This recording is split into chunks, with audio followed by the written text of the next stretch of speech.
Assalamu alaikum YouTube көрчүлөр, Турар ТВнын көрчүлөрү кандайсыздар? Кутман күнүңүздөр менен. Туугандар, мен азыр Манас району Покровкадагы Пушкиндин поворотуна турам. Бул жака туугандар, ошол Акбай эс алуучу жайдын негиздөөчүлөрү ушул Алтын балык деген кафеге эс алуучу жай ачып жатат. Бул Алтын казык кафени билсеңиздер керек, Пушкиндин поворотундагы. Бул жак негизи Акбай эс алуучу жай 2 деп аталат, туугандар. Жаңы ачылышы болуп атат.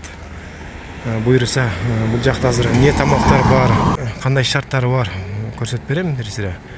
Негизи боз үйгө эс алам десеңиздер, ошо Акбай эс алуучу жайга барсаңыздар болот.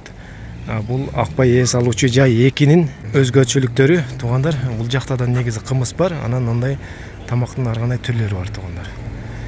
Балыктан баштап, балык, кымыз, куурдак, шашлык, ошол жана ар кандай түрлүү тамактар бар, туугандар. Азыр сиздерге мындай эле кыскача кылып көрсөтүп берейин.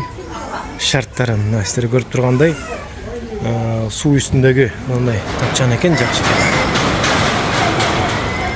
Анан дагы туугандар, бильярд ойнойм десеңиздер, бул жакта да бильярд ойночу жай бар экен.